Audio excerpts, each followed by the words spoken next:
Se pueden imaginar la ilusión que nos hace volver a recibir en Radio Sefarad a Rosa Duque. Hola, Rosa. Hola Raquel, más ilusión me hace a mí poder volver a colaborar con vosotros, de verdad.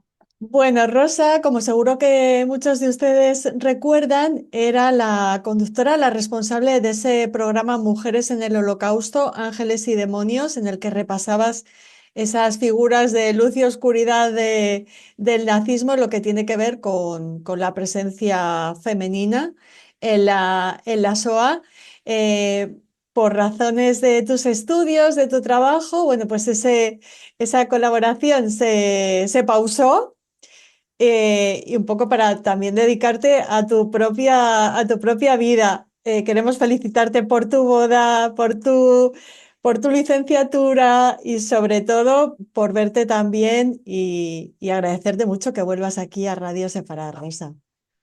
Muchísimas gracias Raquel, la verdad que necesité ese tiempo para terminar todas las cosillas que tenía entre manos, para seguir investigando, muy vinculada a todo el tema de la SOA y deseando volver a retomar todos los proyectos juntos. Pues a eso vamos porque este encuentro, esta entrevista es un adelanto de esa serie de programas que vas a volver a hacer aquí en Radio Sefarad, dedicando tu tiempo, tus investigaciones, tanto a esas mujeres en el Holocausto como al tema de tu TFG, que ha sido la resistencia cultural a los nazis. Hablamos, Rosa, de ese trabajo que te ha llevado muchos años de investigación. ¿Por qué decides elegir ese tema? Pues la verdad, Raquel, que decidí enfocarme en cómo sobrevivió la cultura a los campos de concentración, porque en primer lugar veía que era un tema que o pasaba mucho desapercibido o que no se tenía tan en cuenta o tan conocido que dentro del horror máximo del nazismo, como fue los campos de concentración, todavía la cultura logró abrirse paso y sobrevivir.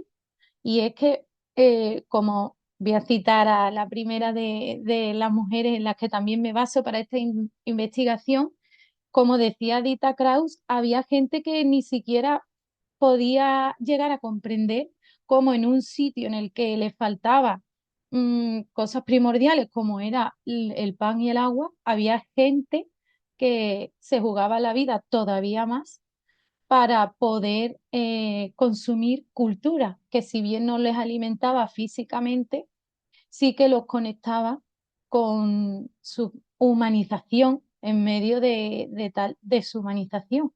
Y quería pues darle voz a este tema y también pues focalizar cómo la cultura también eh, pues ayudó a sacar de ese desidio, de esa deshumanización, como decía, y de ese olvido a tantas personas. Hablas de que la cultura fue realmente un acto de resistencia frente a la barbarie nazi, ¿no?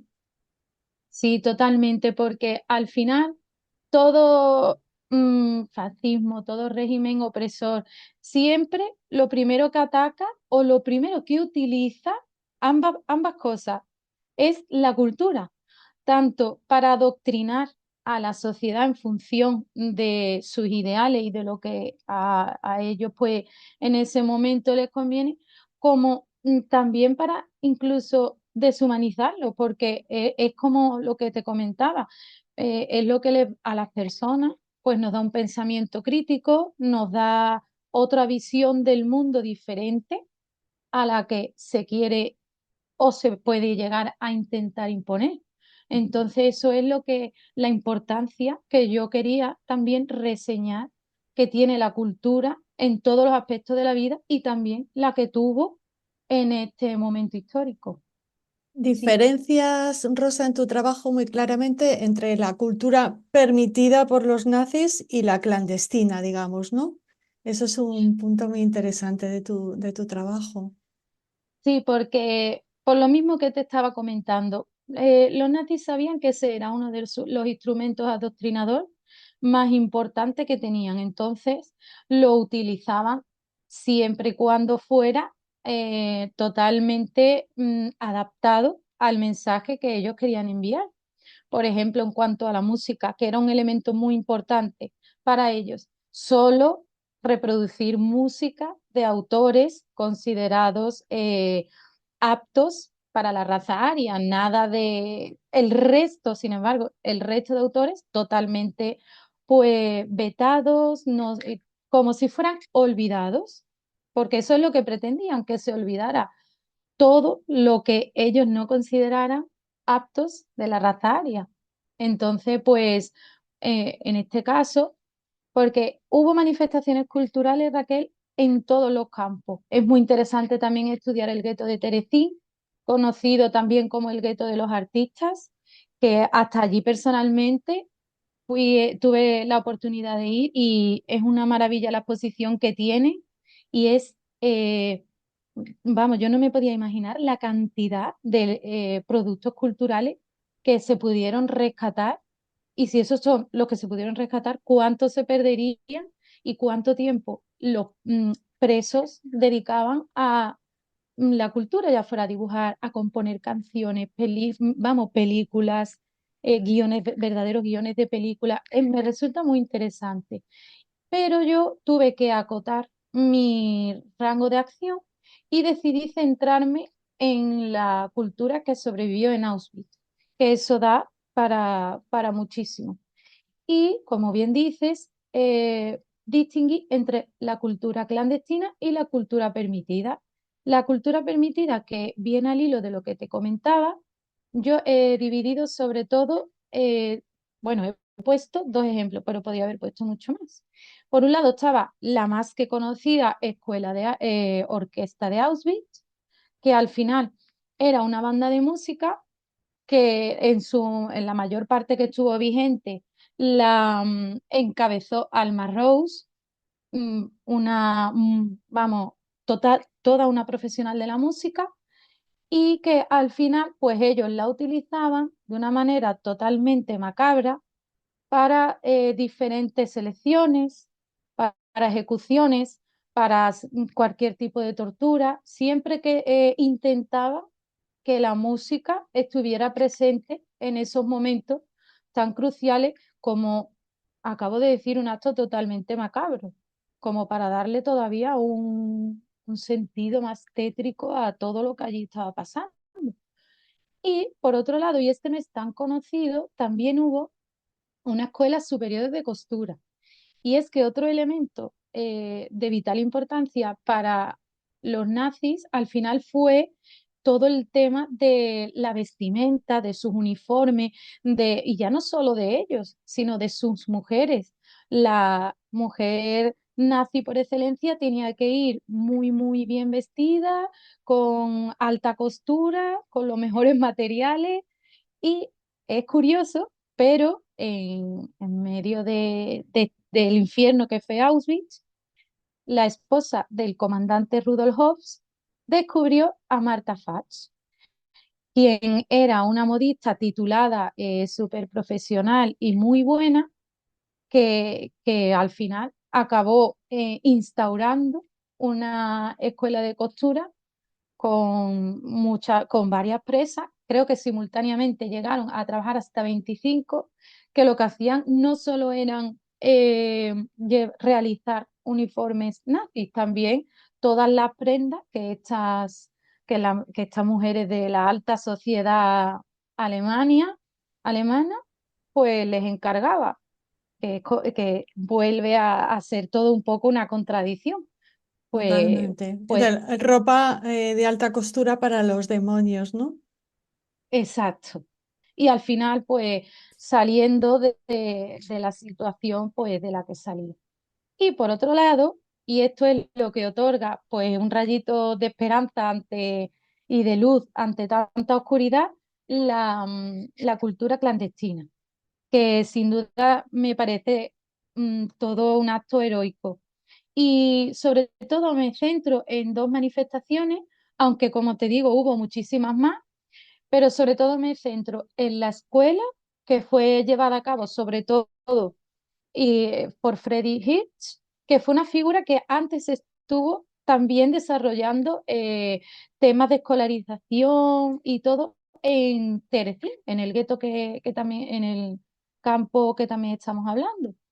Y lo deportaron a Auschwitz y ahí, incansable, eh, este profesor siguió impartiendo clases. Logró que se le dedicara un barracón en Birkenau, el bloque 31, para poder impartir clase. Pero claro, no era el tipo de clase que él les vendió a los nazis, porque él lo único que les vendía es que iba a distraer a los niños que estaban allí. Al final él pudo adquirir cierta influencia con los guardianes de aquella zona del campo y les vendió eso, que era para pues tener distraídos a los pocos niños que dejaron entrar en esa parte del campo familiar que hubo en Birkenau. Pero él pues no se limitó a eso, Raquel, y él les enseñaba historia, les enseñaba literatura, otros presos que también eran profesores. em, vamos, y quisieron seguir esta iniciativa de Freddy hasta que disolvieron el bloque 31. Y también con Freddy trabajó Dita Kraus, que como ya he adelantado, a mí particularmente es una figura que me encanta. Me dio mucha pena el año pasado que falleció porque me parece que de ella podemos aprender tanto, que es una de Los Ángeles, de los que ya protagonizaron nuestros programas, y ella con nada, 12, 13, 14 años, hay que imaginarnos, ponernos en la piel de los niños que conocemos actualmente hoy con esa edad, cómo ella después del periplo que pasó hasta que acabó en Auschwitz, eh, ella dice, me senté y dije, yo no puedo dejar que esto pueda conmigo, necesito encontrar algo que me mantenga viva, que me mantenga viva. Su pasión era la literatura. Con ayuda de otras compañeras pudo rescatar un total de 8 libros, totalmente maltrechos, totalmente destrozados, pero que podían leerse. Y gracias también a estas compañeras se cosió bolsillos por dentro de su ropa y ahí lo llevaba Dita para dejárselo a todo aquel que quisiera utilizar esos libros como una ventanita a la realidad que existía antes de la guerra. Y me parece muy importante hablar de todo ello y profundizaremos mucho y conoceremos muchas historias que la verdad nos harán ver que en medio de la mayor oscuridad siempre hay un poquito de luz. Desde luego que sí, tú nos la traes en esta serie de programas que retomas. Te agradecemos muchísimo que vuelvas, nos alegramos un montón y te esperamos en el próximo programa. Muchas gracias, Rosa Duque, gestora cultural, colaboradora de Radio Separat. Muchas gracias, Raquel. Muchísimas gracias a todos. Gracias.